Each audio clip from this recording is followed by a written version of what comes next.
Ainda sobre o pensamento. Como eu disse, nós vamos repetir algumas ideias durante toda a aula que é para elas ficarem fixadas. Não podemos esquecer o que eu estou repetindo com frequência. No livro Depois da Morte, Leon Denis vem nos dizer o que já dissemos no slide anterior sobre as cores que o pensamento cria. E ele cria por causa da frequência de onda que ele elabora ao impactar o fluido cósmico universal. E também falamos que o pensamento fica preso a nós. Aqui estão algumas fotografias Kirlian, que é uma espécie de raio-x do espírito, né? Com os diferentes momentos que essas pessoas foram fotografadas. Cada cor dessa expressa uma emoção, uma emoção. Ah? E tem mais. Estamos vendo aí o que se chama de aura, né? Que é o duplo etérico. Se nós estamos envolvidos, a nossa aura, vamos dizer assim, ela impacta não apenas a nós, nos ajudando, nos prejudicando, mas também, ao nos aproximarmos de outras pessoas, também impactam essas pessoas, poderão impactar conforme a vibração daquela pessoa. Se a vibração dela for igual à minha ou for um pouco mais baixa, ela vai se sentir confortável ou desconfortável, com bem-estar ou com mal-estar. Então, por isso que ele nos diz aqui, repetindo o que nós falamos antes: pensamento é criador, não atua somente ao redor de nós, influenciando nossos semelhantes para o bem ou para o mal. Por isso que às vezes um médium ostensivo ou não, cada um de nós, se sente bem ou mal ao se aproximar de certas pessoas, ou quando algum espírito se aproxima de nós, também temos a mesma sensação. Atua então o pensamento, principalmente em nós, gera nossas palavras, por isso que Jesus falou que a nossa palavra expressa do que está cheio o nosso coração, ela expressa o nosso sentimento, nossas ações, e com ele construímos dia a dia o edifício grandioso ou miserável de nossa vida presente e futura. Vamos levar um tempo para criar essas energias ao redor de nós e para modificá-las também vamos levar um outro tempo. Continuando, modelamos nossa alma e seu invólucro com os nossos pensamentos, conforme as cores que estão aí. Os pensamentos, produzem formas, repetimos novamente, imagens que imprimem na matéria sutil de que o corpo fluídico é composto. Por isso que os espíritos, ao olharem para nós, encarnados, e também os espíritos, ao olharem para outros espíritos, principalmente os que estão em melhores condições de elevação, pela nossa aura, eles identificam o nosso estado emocional.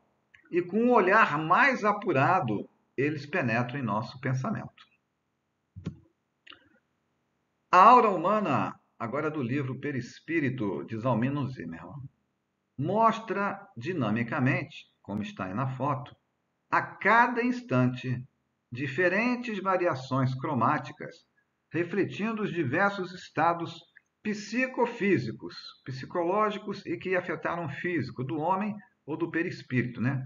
Sua posição intelectual pela cor do pensamento, suas emoções, sua saúde física. Alguém já deve ter ouvido falar de algum médium sensitivo que, ao olhar para uma pessoa, percebeu que ela está doente e até, inclusive, o órgão que ela está com problema. Seus temores e angústias, suas alegrias e inclinações amorosas, enfim, sua inteira realidade evolutiva. Então, o nosso pensamento, ele não, como nós falamos, ele mostra o que e quem nós somos para quem não está encarnado, principalmente. Agora vejam que coisa interessante, aspectos interessantes que eu trouxe aqui desse livro, Pensamento em Vontade.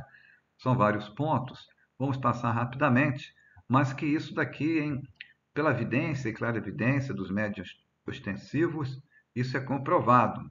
Nos diz lá então Ernesto Bozano.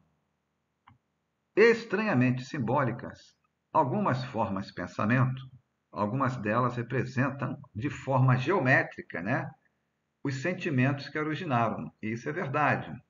A usura, por exemplo, a ambição, a avidez, produzem formas retorcidas, como que dispostas a aprender o objeto cobiçado. O pensamento, preocupado com a solução de um problema, produz filamentos espirais. Os sentimentos endereçados a outra pessoa, sejam de ódio, de afeição, originam ideoplastias semelhantes aos projéteis, né? Como se fossem dardos, positivos ou negativos. A cólera, né? A raiva, por exemplo, assemelha-se ao zigue-zague de um raio, como se você estivesse lançando um raio para alguma direção ou contra alguém. O medo provoca jatos de substância pardacenta, quais salpicos de lama. Porém, um pensamento de paz, quando emitido por alguém profundamente compenetrado desse sentimento, torna-se extremamente belo e expressivo. Então, tudo isso que está aqui e muito mais, um médium poderá perceber numa reunião mediúnica, principalmente ao longo dos trabalhos, em cada reunião, percebendo algo diferente do que na reunião anterior. E agora vem, como já foi falado, algo importantíssimo, que nós temos comentado aqui, mas sem dar essa ênfase que eu vou dar agora, que é o da vontade. Como nos diz Leon Denis, é a faculdade soberana da alma, a força espiritual por excelência, e pode mesmo dizer-se que é a essência da sua personalidade. Seu poder sobre os fluidos é acrescido com a elevação do espírito. Nós vimos numa figura anterior o pensamento sendo irradiado para 360 graus. E a ideia dessa figura é mostrar a concentração daqueles raios todos numa direção só. Pelo uso do que? Da vontade. Eu quero, eu desejo. E pelo treinamento, você vai se aperfeiçoando nisso. Por exemplo, o invejoso, ele é treinado, ele se treina para invejar, desejar coisas não muito boas para outras pessoas, né? Até é real isso em alguns casos, que uma pessoa, um invejoso, chega na sua casa, olha uma bela planta e faz aquele elogio de inveja. Olha, mas que bela planta você tem. É que o invejoso, ele não confia no seu potencial de conseguir as coisas e acaba desejando o que é dos outros para si. Então, ele, quando fala o que eu falei, por exemplo, ele não está elogiando, ele está invejando, ele não gosta de ver alguém melhor que ele ou ter alguém que tenha coisas mais que ele. Então, ele se treina pelo hábito, pelo vício de invejar a emissão de um pensamento negativo, como está aí na figura. E aqui também diz que o poder do pensamento, né, da vontade sobre os fluidos, é maior com a elevação do espírito. Quanto mais elevado o espírito, maior o pensamento, a força da vontade. Mas também as pessoas negativas, como eu acabei de falar sobre o invejoso, treinam o seu poder mental ao longo dos anos. Não vai ter o mesmo nível de um espírito elevado, né, que pode dissipar o pensamento negativo de alguém. Voltamos ao livro A Gênese, sobre esse assunto, e que ele acrescenta muitas informações importantes e eu resolvi transcrever aqui para fixar também.